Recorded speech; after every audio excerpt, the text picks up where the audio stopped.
Christopher, il est comment ton père comme entraîneur? Il s'occupe des moins de 15 ans à Arcachon un petit peu et tu en fais partie. Oui, c'est très bien. Reprise de volée, des frappes. C'est Il n'y a super. pas trop de travail tactique. Non. Non, c'est pas mon rôle le tactique. Il y a un autre entraîneur. Moi, je suis là pour donner un coup de main et je m'occupe des attaquants. Le tactique, c'est pas moi, pas encore. En tout cas, ils ont de la chance à Arcachon.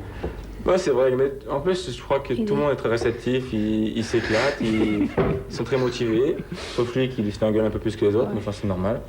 Autrement, c'est parfait. On reste à côté d'Arcachon. Bordeaux jouait jeudi à Monaco. Bordeaux suit le rythme de l'OM. À votre avis, qui sera champion, Jean-Pierre? Ça me fait plaisir parce que ça me rappelle quand même, il y a quelques années, les duels entre l'OM et les Girondins. Et c'est vrai qu'aujourd'hui, ils s'accrochent. Ils ont une équipe qui tient la route. Ils ont un très bon groupe. Et c'est vrai que l'OM paraît plus fort, mais attention, ils seront toujours là derrière, à mon avis. D'autant qu'ils ont gagné à Monaco. Jeudi, 6 minutes de jeu, centre d'Alicante, reprise de l'Asland, 1-0 pour Bordeaux. Vous n'avez pas répondu à ma question, Jean-Pierre. Qui sera champion? J'en sais rien. Voilà, je te réponds à la question. Le but de l'Asland, fin de première période. Toujours en première période plutôt, un quart d'heure de jeu. Le Bordeaux a l'occasion de marquer un deuxième but. Et en fin de première période, ils vont ajouter un deuxième but, celui-là. Mikou s'appuie sur l'Asland, qui lui remet but de Mikou, 2-0. Les Girondins poursuivent tranquillement leur route et leur petit bonhomme de chemin. 11 victoires en 15 matchs. Les Girondins de Bordeaux tournent à plein régime. Deuxième à 1 point de Marseille, dont ils sont les seuls à suivre le rythme. Meilleure attaque et meilleure défense du championnat. Aucun blessé dans l'effectif. Autant de motifs de satisfaction qui n'empêchent pas les Bordelais de garder la tête froide. Quand on gagne à Monaco, on commence à penser au titre? Non, pas du tout, parce que notre objectif est toujours l'Europe. Donc quand on aura atteint l'Europe, déjà, ce sera déjà bien. Et puis après, on verra si on peut faire quelque chose de mieux.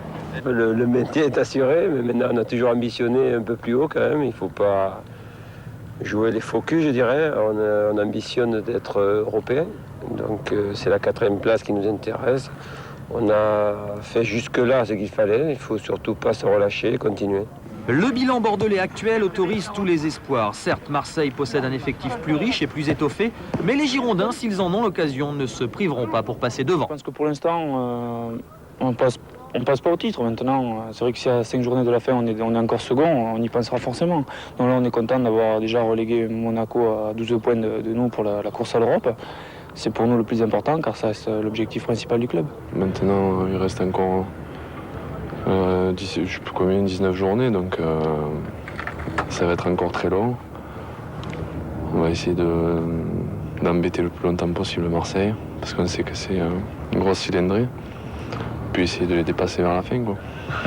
Fidèles à leur ligne de conduite qui consiste à prendre les matchs un par un, les Bordelais ont déjà la tête à l'Europe. Invaincus en Coupe de l'UEFA, ils affrontent mardi les Grasshoppers de Zurich.